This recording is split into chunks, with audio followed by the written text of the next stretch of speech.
दोस्तों, recently prime minister Narendra Modi America की visit पर गए थे। क्वाड लीडर्स की बैठक थी जहां पर इंडिया के अमेरिका के बहुत सारे बिजनेस रिलेटेड पैक्ट हुए और डिफेंस रिलेटेड पैक्ट हुए हैं। लेकिन आपने उसमें एक चीज़ नोटिस की होगी कि इंडिया के जो NSA हैं अजीत डोभाल, वो वहाँ पर उपस्थित नहीं थे।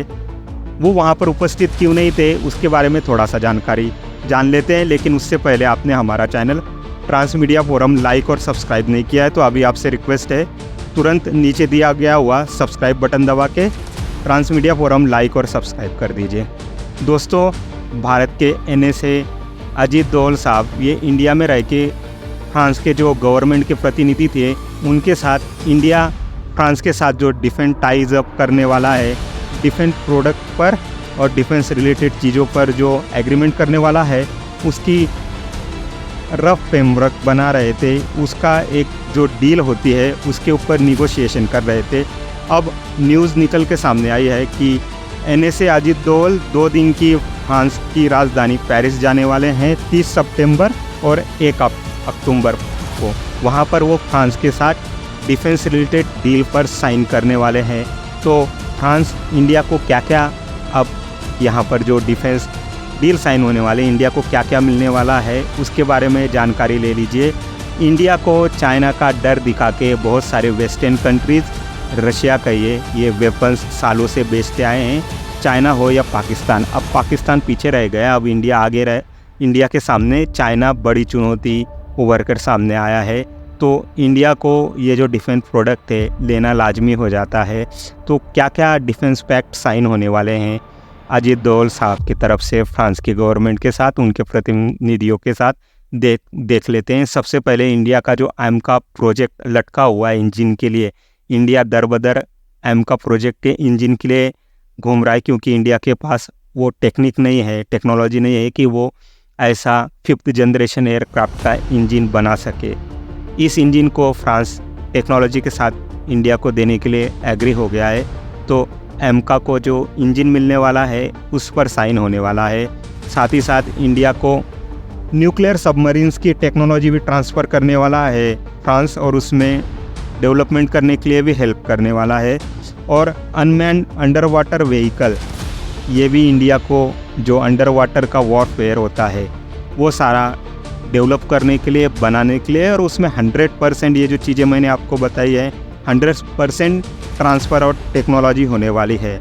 तो ये सारी चीज़ें होने वाली है। बिलियंस ऑफ डॉलर का वहाँ पर एग्रीमेंट होने वाला है। अब ये सारी चीज़ें जो है इंडिया के लिए क्यों इम्पोर्टेंट हो गई है, और ये सारा डिफेंस रिलेटेड प्रोडक्ट किसी और देश को नहीं बेचा जा रहा है, इंडिया को ही बेचा क्यों जा रहा है, ये भी देख लेते हैं। सबसे पहले समझिए, इंडिया के पास 2 थ्रेट हैं, पाकिस्तान और चाइना। उसके बारे में आगे जानकारी लेते हैं। लेकिन इंडिया को ही क्यों बेच रहे हैं ये समझ लेते हैं। इंडिया की बढ़ती हुई इकोनॉमी, आपको पता है यूरोप, अमेरिका एक इकोनॉमिकल क्राइसिस से जूझ रहे हैं। पूरा वर्ल्ड का जो मार्केट है वो स्लो हुआ है, डिमांड स्लो हुई है, और फ्रांस की गवर्नमेंट और फ्रांस की इकोनॉमी की अभी फ़िलहाल हालत बहुत ही ख़राब है। तो फ्रांस ये जो टेक्नोलॉजीज़ है इंडिया को बेचना चाहता है, ट्रांसफ़र करना चाहता है, और इंडिया से मोटी खासी रकम जो है कमाई करना चाहता है, क्योंकि इंडिया का उभरता हुआ मार्केट बिलियंस ऑफ डॉलर्स का इंडिया के पास पड़ा हुआ फॉरेन एक्सचेंज। अब आप देख लीजिए कि आगे मैं आपसे पाकिस्तान और चाइना का हमारे ऊपर कैसा थ्रेट है उसका एनालिसिस एक करता हूँ। उससे पहले आप मेरा चैनल ट्रांस मीडिया फोरम तुरंत नीचे दी गई लिंक पर क्लिक करके लाइक और सब्सक्राइब कर दीजिए। सबसे पहले देख लेते हैं भारत का सबसे बड़ा दुश्मन उभरता हुआ चाइना। 2020 में इंडिया और चाइना के गलवान में क्लैशेस होते हैं। तब से ही इंडिया और चाइना का जो डिफेंस रिलेटेड सिनेरियो है वो कॉम्प्लेक्स सिचुएशन में चला गया। लगभग 1 साल की मिरर डिप्लॉयमेंट इंडिया और चाइना की लद्दाख रीजन में देखी जा रही है, अक्साई चीन के लिए। और अरुणाचल प्रदेश का भी हाल वैसा ही है, क्योंकि चाइना की जो है सलामी स्लाइसिंग की पॉलिसी है। हिमालय में चाइना जो है इंडिया को डोमिनेट करना चाहता है, इंडियन ओशन में पेनिट्रेट करके इंडियन ओशन में भी इंडिया को चैलेंज करना चाहता है चाइना। साथ ही साथ पाकिस्तान का सिनेरियो ये है कि पाकिस्तान सालों से अमेरिका का पिट्ठू देश रहा है और अमेरिका पाकिस्तान का यूज़ इंडिया को काउंटर करने के लिए करता है। अब इस सिनेरियो में जो है चाइना भी पाकिस्तान का यूज़ कर रहा है और तुर्की भी पाकिस्तान का यूज़ करते हुए दिखाई दे रहा है, क्योंकि पाकिस्तान को रिसेंटली ड्रोन वगैरह जो है तुर्की से मिलना चालू हो गए। तो और पाकिस्तान का एक सपोर्ट रहता है इंडिया में टेररिज्म फैलाने के लिए, इसलिए इंडिया के पास ये दो बहुत ही ज़्यादा बड़े थ्रेट क्रिएट हुए हैं इंडिया के बाउंड्री के ऊपर। साथ ही साथ तीनों देश पाकिस्तान, इंडिया और चाइना न्यूक्लियर पावर देश हैं, न्यूक्लियर पावर बॉम्ब्स हैं इनके पास। और कल जाके अगर युद्ध होता है तो पॉसिबिलिटी वहाँ पर बढ़ जाती है कि जो भी देश हारता है वो न्यूक्लियर बॉम्ब का यूज़ कर सकता है। अगर कल जाके युद्ध होता है तो इंडिया के जो दोस्त हैं रशिया और इजराइल, वो ऑलरेडी वॉर के फ्रंट में फंसे हैं, वो हमको वहाँ पर कोई भी हेल्प कर नहीं पाएंगे। अब ये जो war like situation, two front war like situation India के लिए हिमालय और इंडियन ओशन में क्रिएट हो रही है पाकिस्तान और चाइना के द्वारा, उसका इंडिया कैसे निपटारा कर सकता है, कैसे प्लान बना सकता है अपनी सिक्योरिटी का, उसके बारे में थोड़ा सा देख लेते हैं। सबसे पहले कोई भी चीज़ में या कोई भी वॉर में जाते हैं तो इंटेलिजेंस गैदरिंग बहुत ही इम्पोर्टेंट स्थान रखती है, खुफिया जानकारी जुटाना बहुत ही ज़्यादा स्थान रखती है। इंडियन लीडरशिप ने इंडिया की डिफेंस फोर्सेस में, इंडिया की इंटेलिजेंस एजेंसीज़ में, इंडिया की DRDO, HAL जितने भी R&D करने वाली लैब हैं, उन्होंने एक जगह बैठ के सबसे पहले इंटेलिजेंस गैदरिंग करनी चाहिए।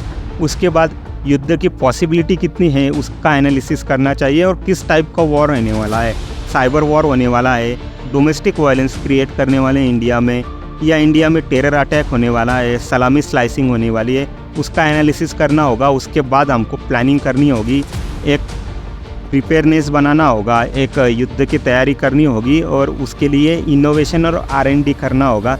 नए नए डिफेंस रिलेटेड प्रोडक्ट बनाने होंगे, जैसा कि इजराइल ने यूज़ करके हुए दिखाया हुआ है अभी पैलेस्टाइन हमास वार में, और हिजबुल्ला के जो पेजर्स वगैरह हुआ या वॉकी टॉकी को ब्लास्ट करना हुआ, वो इनोवेशन और R&D है जो इजराइल यूज़ कर रहा है हमास और हिजबुल्ला के ख़िलाफ़। इंडिया को वैसा कुछ नया इनोवेटिव करना होगा ताकि वो चाइना जैसे एक बड़े दुश्मन को टक्कर दे सके, उसको हरा सके।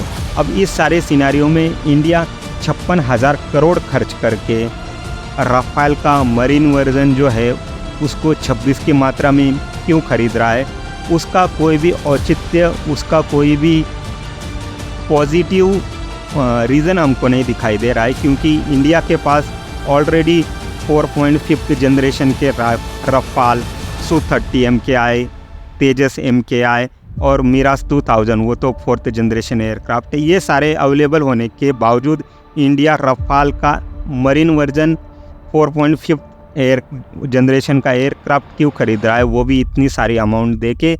उस पर डिस्कशन चालू है। अब उसके बारे में देख लीजिए, इंडिया के पास राफेल 4.5 जनरेशन एयरक्राफ्ट 2016-17 में ख़रीदा हुआ, हाशिमारा जो इंडिया का वेस्ट बंगाल में एयरफोर्स का स्टेशन है वहाँ पर ऑलरेडी है, वहाँ से ऑपरेट कर रहा है। Su-30 MKI अगर इंडिया इसको थोड़ा बार मॉडिफिकेशन करता है तो इंडिया के कोस्टल और इंडिया के नेवल एरियाज़ पर इंडिया यूज़ कर सकता है। ऑलरेडी इंडिया Su-27 वहाँ पर यूज़ कर रहा है। रशिया Su-30 को मॉडिफिकेशन करके ब्लैक सी और क्रीमिया जो रीजन है उसको सेफगार्ड कर रहा है Su-30 से ही। और इंडिया की DRDO तेजस का जो मरीन वर्जन क्रिएट कर चुकी है, उसके लिए पुश कर रही है गवर्नमेंट के साथ कि गवर्नमेंट उसके ट्रायल लेके फीडबैक दे ताकि वो तेजस का जो मरीन वर्जन है उसको और सुधार कर सके। और इंडिया जो है MQ-9 रिपर ड्रोन भी खरीद रहा है। $4 बिलियन की डील है जिसमें 31 MQ-9 रिपर ड्रोन मिलने वाले हैं, उसमें 15 की मात्रा में इंडियन नेवी को मिलने वाले हैं। इंडिया के पास अरिघात, अरिहंत ये न्यूक्लियर पावर सबमरीन्स ऑलरेडी है, डोर्नियर एयरक्राफ्ट ऑलरेडी है। तो अच्छी खासी क्वांटिटी में और अच्छी खासी पावर की टेक्नोलॉजी इंडियन नेवी के पास है, लेकिन फिर भी ये 4.5 जनरेशन एयरक्राफ्ट खरीदने का कुछ औचित्य दिखाई दे नहीं रहा है 56,000 करोड़ के बड़े बजट के साथ। तो इंडिया को अब चाहिए 5th जनरेशन एयरक्राफ्ट। इंडिया का एमका ऑन ग्राउंड होने में अब ये रियलिटी में आने के लिए कम से कम 12 से 15 साल का समय है। इस समय में चाइना के पास already 5th generation aircraft operational है 250 की मात्रा में। आने वाले समय में ये 1000 की मात्रा में होने वाले हैं। चाइना दूसरा 5th जनरेशन एयरक्राफ्ट बना रहा है J-35। पाकिस्तान को 2-4 सालों में तुर्की से 5th जनरेशन एयरक्राफ्ट मिलने वाला है। चाइना उससे पहले शायद J-20 का 2-4 स्क्वाड्रन पाकिस्तान को इनाम में दे दे, पाकिस्तान को डोनेशन में दे दे, ताकि पाकिस्तान इंडिया को काउंटर कर सके। तो आने वाला समय इंडिया के लिए 5th जनरेशन एयरक्राफ्ट जो है उसकी डिमांड करने वाला है। लेकिन इंडियन लीडरशिप, इंडियन डिफेंस की जितनी भी ऑर्गेनाइजेशंस है वो पता नहीं क्यों 4.5th जनरेशन एयरक्राफ्ट के पीछे लगे हुए हैं। इंडिया ने बजट को और ज़्यादा बढ़ाना चाहिए और इंडिया ने अब गो हेड होना चाहिए 5th जनरेशन एयरक्राफ्ट के लिए, ताकि इंडिया ट्रूली ये जो इंडिया के नेबर्स कंट्री, एनिमीज़ कंट्री है, इनके साथ आने वाले युद्ध के सिनारियों में बराबर से इनको उत्तर दे सके। इनके साथ हमारी जब भी भिड़ंत हो तो हमारी जीतने की पॉसिबिलिटी जो है उसको और ज़्यादा बढ़ाया जा सके। उसके लिए 5th जनरेशन एयरक्राफ्ट इंडिया का पास होना बहुत ही ज़रूरी है। इसी के साथ हमारा ये डिस्कशन है अभी के लिए यहाँ पर क्लोज़ करते हैं। लेकिन अगर आपने हमारा channel transmedia forum like subscribe नहीं किया है तो तब तुरंत ही हमारा चैनल लाइक और सब्सक्राइब कीजिए। Thank you very much.